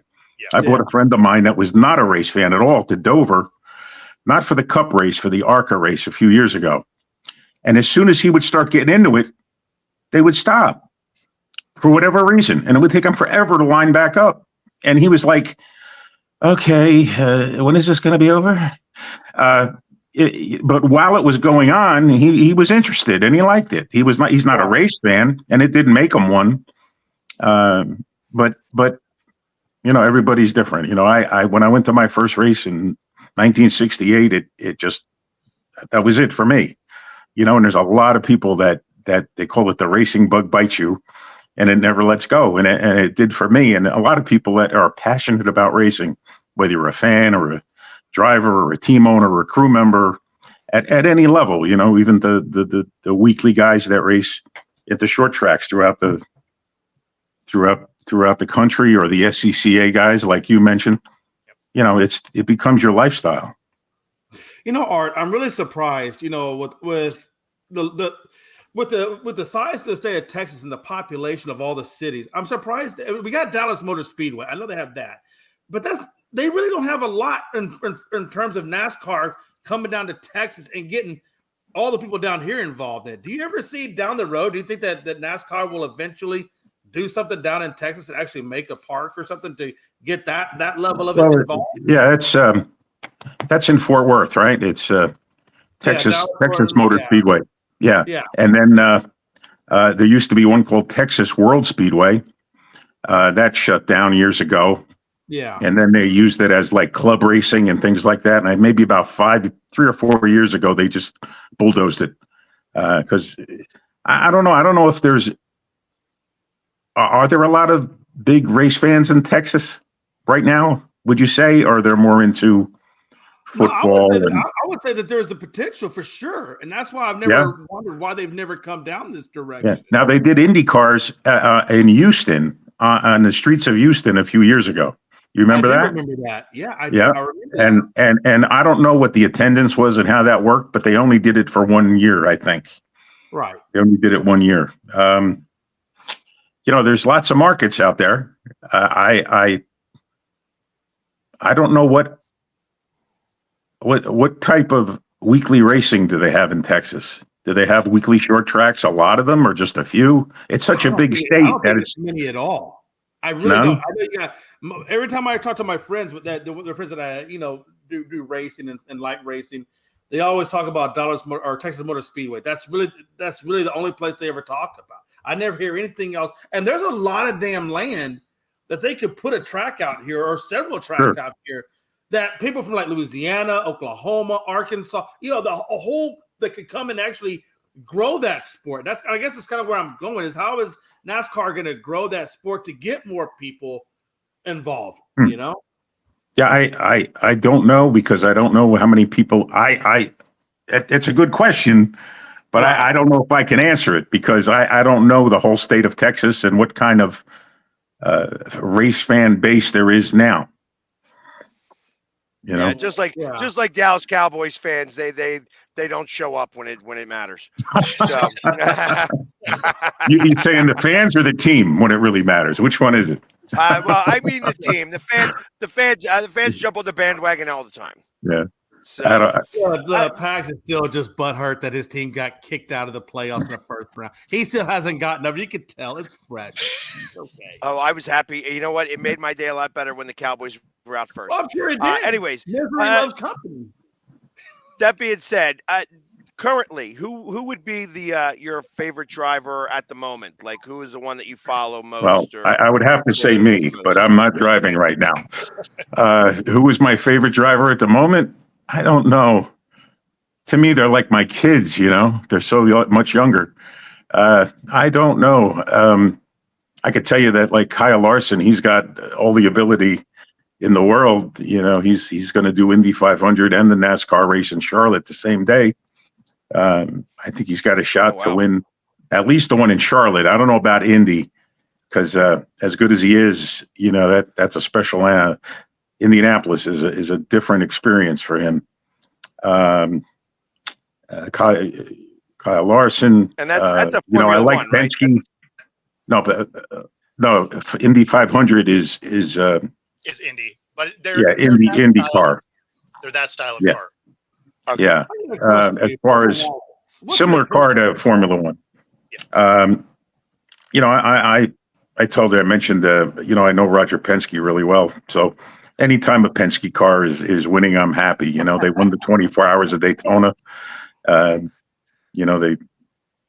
IndyCar Championship last year, Cup Championship last year with Ryan Blaney. But to me, as far as drivers now, I like to see the guys that have been in it for a while win, or an underdog win. I have no real favorite drivers.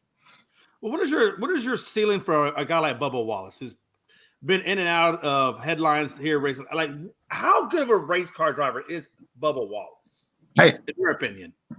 In my opinion, he seems to do well, and then he makes mistakes. He's got to learn to correct his mistakes, whether he overdrives the car or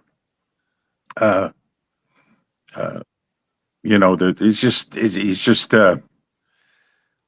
got a lot to learn. That's just all I'm going to say about him. Now, he does get a lot of press. He does get a lot of press, which is, that's what you've got to do. You got to create press to attract the sponsors, to attract the marketing partners, so you could stay in the game. That's it. Now, I think he is a good race car driver because he did do well in the Truck Series. He did do well in in cars that he's raced. He doesn't win like 80% of the races like Kyle Larson does. Right. But a lot of it is there's probably some real good race car drivers out there in middle of the pack cars, because that's the funding they could come up with. And until they get to not next to the next level, but in the series, the next step up, you're driving for Hendrick or Penske or Roush or Roush, RFK Racing. Now they call it, because Brad Keselowski. Yeah, or Childress. Maybe you're driving for one of the teams that are not well funded. But years ago, if you were a guy that took a 20th place car and made it finish 8th, you'd get those opportunities to move up, and it still happens. For sure. Question from one of our listeners asks your favorite memory of Dale Earnhardt Sr. I guess when he won the Daytona 500 on a personal one-on-one, I had a sponsor, a marketing partner that was an electronics wizard, and he invented a charging station for the race cars that acted as the pit cart.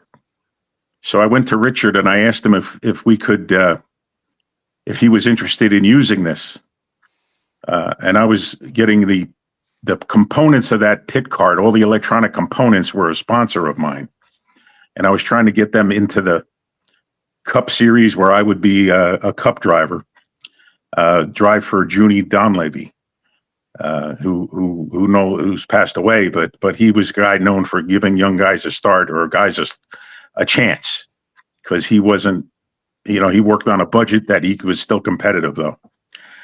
So anyhow, Richard agreed, and I went to go see Dale, and he says, "We'll hook it up to Dale's car," and if he says okay, so I went to go talk to Dale, and he was okay with it, and we had a nice conversation, and that was my first meeting with him, and he's just a regular guy, and wanted to see me succeed too. So, but my favorite memory of all is when he won the Daytona 500. Yeah, watching all those pit crews come line up as he came in was awesome. Awesome. Yeah. It's, that's I mean, there's got to be tons of memories like that. My question is, what was was there one wreck that stands out amongst them all? If you've raced for a number of years, I got to imagine you've had more than your fair share of wrecks. No, as there one I very rarely have crashed. I've won more races than I've crashed.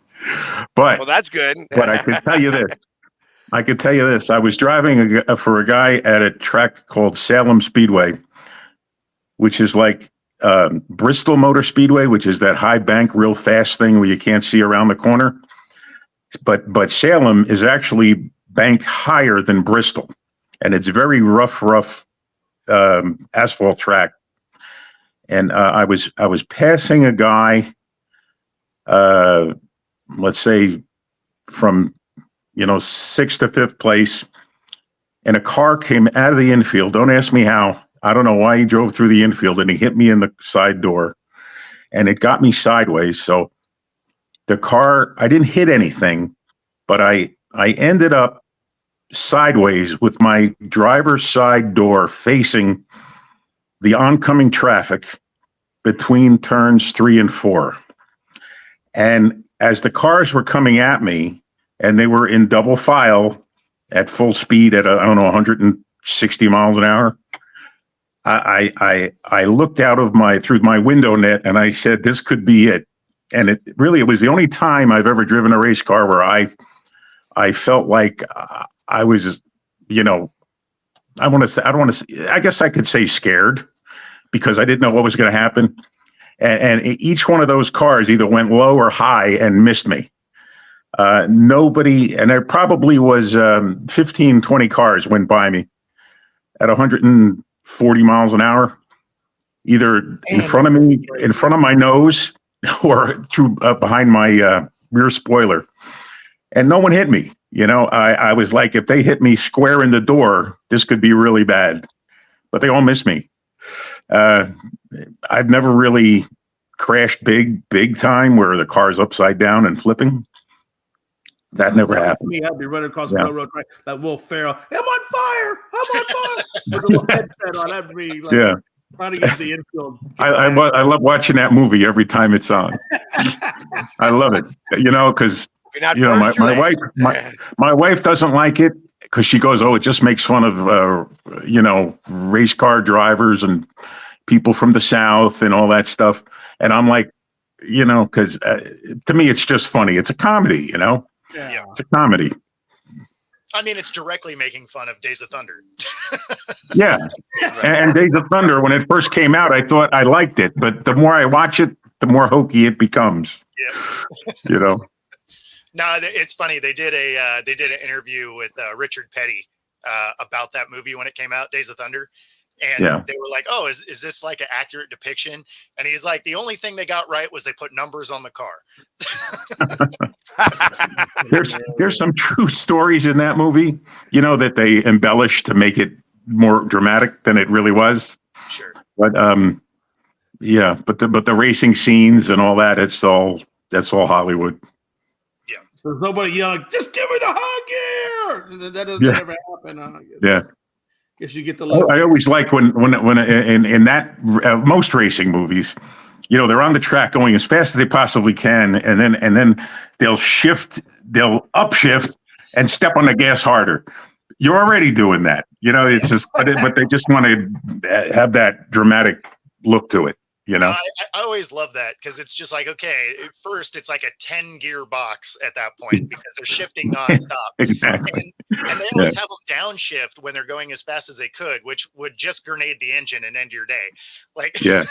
I mean, not only would you spin, right, because you'd lose momentum, but you'd pop the motor immediately. Yeah. Yes, You you know, would. I always wonder when they crash these cars, like these these NASCAR things when they crash. I was wondering, like, how much money does that like cost them to put that car back together? It all depends. It depends on what's broken. Yeah. You know, you can buy a car from some other race team for, without an engine. They call it a rolling chassis, for probably 30,000. With an engine, it's probably, I'm guessing at around 50,000 for another engine. So you're looking at, 80 to $100,000 for a car, a NASCAR car. Indy cars and other cars cost more than that. But a NASCAR stock car is probably in the $80 to $100,000 range. Depending on what you do, if you totally wreck it, you throw it away, but you keep the parts that are still salvageable, like brake rotors and, the seat, maybe, things like that. But $5,000-$10,000 for a car that is fixable is probably average repair costs.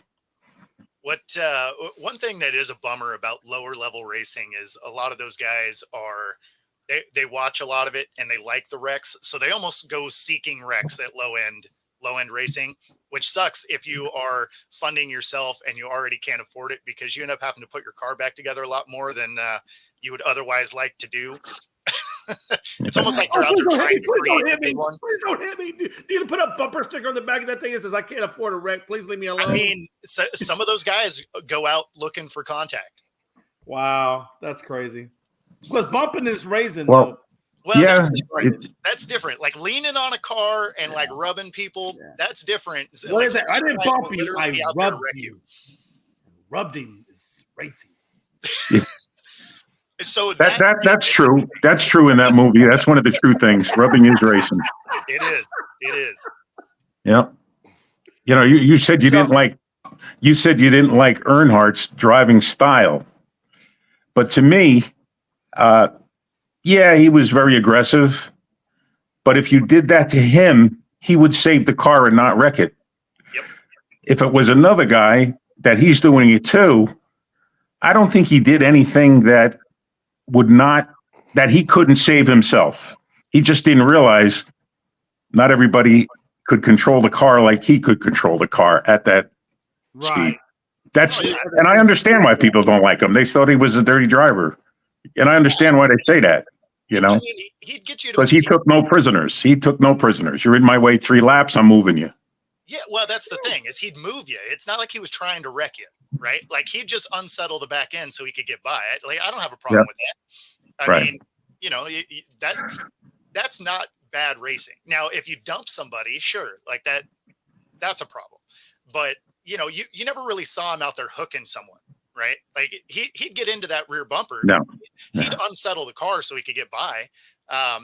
Obviously he had some moments with Terry Labonte where he spins him and stuff like that. But I mean, some of those are. Well, Terry did that to him first. Exactly. If you look at those times where he dumped Terry at Bristol, absolutely. Right? Terry roughed him up the lap previous. Exactly. Yeah. So he was just repaying the favor. Now, you might say. The guy that was always fun to watch because you just never knew what you were going to get because he was a hothead. Was Ken Schrader, right? Like you never knew what he was bringing to the track that day, but he was a guy that would jump out of his car and box with you if it wasn't going right. Me and Bo and Pags, we were all talking a little bit of what racing we knew. Bo obviously was clearly the guy that knew the most. And I asked a question, and Bo said it doesn't happen. But I'm going to ask you because you clearly have raced a lot. And have you ever been in a race and you said, "Oh my God, I've got to take the worst piss ever"? Like, does that ever happen to you where and you just got to get out of the car? No. I think I remember I would always make sure I went to the men's room before the race started.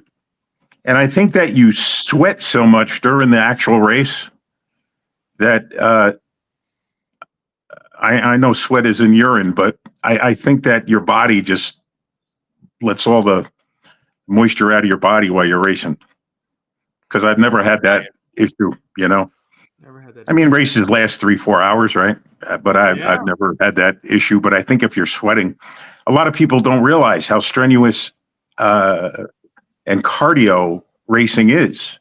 Right. It's not like just driving down the street. I would say go to like a go-kart track, like a New Jersey Motorsports Park, or your local, not your local kiddie ride go-kart track, but go to a go-kart track where they'll let you go 10, 15 laps for $40 or whatever it is, and you, by the time you get done, you won't be able to raise your arms, and you'll be out of breath because it's, if you're going all out, if you go as hard, people don't realize how what the G forces and the cardio it takes for a sustained amount of time to do that, and in NASCAR, it'll be 120 to 140, 50 degrees inside the car.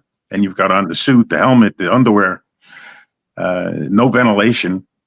That's one of the reasons why the aerodynamics, you can go so fast because there's nothing, the ventilation is not really in the car. Right. So that brings me to the second question. Because it is so hot, like we all know, because I know those suits are crazy, plus the heat from the engine and whatnot. Yep. How often are you taking fluids in throughout the race? Well, when you come in, I would say, there's a drink bottle. You have a drink bottle in the car with a tube like a straw. Okay. I don't know. You do it during caution periods, because in between the caution periods, you wouldn't even think to drink. It's not even across your mind, right. Because you're just so focused on what the car feels like, and not every race is like Daytona where you're inches apart for everybody at 200 miles an hour. You can go to Pocono and it's a big, long straightaway and you have to slow down for the tunnel turn where, you'll go from 165, 70 down to 100 and then back up to speed and into the next turn. And you might be 4, 5, 6 seconds to the next car in front of you and the car behind you. So, but it's still, you've got to focus on the corner and how to get in, out and out of the apex and not scrub off speed, get your optimum corner. And you can't be distracted because if you're distracted, you're going to be slower. Right. Yeah. So you wouldn't even think about, I don't think about having a drink. I wait for the caution period. And but I've lost, I can tell you this, on a hot day, I've lost like 12 pounds from the start to the end of the race. Right. I've lost like 12 pounds of fluid. Because you're losing so much, like you said, because you're losing so much fluid, what is the effect of that on your body? Because you're losing so much. Well, I would say when you get out of the car, you're exhausted. And you need to drink. You need to get that fluid back in you. But once the race is over, that's why they give you a bottle of milk afterwards. Yeah, after Indianapolis. Yeah. Yeah, but that's real quick because we're getting ready to close up here because we're at the top of the hour. I have your stuff down here listed. Tell us where anybody could find you, and if they want to, maybe talk about even sponsorship in your Well, we have my website for the racing team is www.teamasr.com, which stands for Art Seeker Racing. On there, you'll find different pictures and different things, and if there is a marketing partner out there that would be interested in working with us, there's a marketing partners page where it kind of lists the highlights of what you get for the program. As far as my heavy equipment parts business, I sell bulldozer parts and truck engine, transmission, final drives, and things like that for the trucking industry or the heavy equipment industry. That is www.pxeparts.com. My company name is Phoenix Equipment Parts, and I've had that business 20 some years. I started it. I was working for a company traveling 17 states as their salesman. They sold their business to another company. So in order for me to keep racing, I started my own, which has been running now for 24 years. Nice. There you go. Yep. Well, I really do appreciate you coming on with us today. Well, I appreciate you having me on. Yeah, like I said, this was, when I don't know anything, something about something, I bring on the people that I know. So, and like I said, I met Art through a mutual friend of ours, a mutual super fan. He's a Seahawks super fan, and he brought him out to the game one day, and so he got to deal with me as the Philly sports guy, full effect. And we did a nice live video from the parking lot that day. Pags, are you Yes, saying we did. Seahawks or seagulls? Because every time I keep hearing seagulls. Yeah, well, Or sea they chickens. were. Was it I tell sea you what, chickens? until the Eagles beat them, I can't really say much because the Eagles seem to be Well, good, because I losing can't. to the Cowboys did to the beat 'em. sea chickens. I call them sea Yeah, chickens, that's it. but Sea it doesn't chickens. I matter. knew that was coming. Yep, of course. Yeah. I've been a Seahawk fan since the Beastquake run. Okay. There you go. Right on. Yeah, I'm always a fan of the underdog, and they were an underdog that day to the previous year's New Orleans Saints. Absolutely. And I think their record was 7-9, and nobody gave them a chance to even show up at that game in Seattle. Yep. But they beat them, and then they went on their run after that.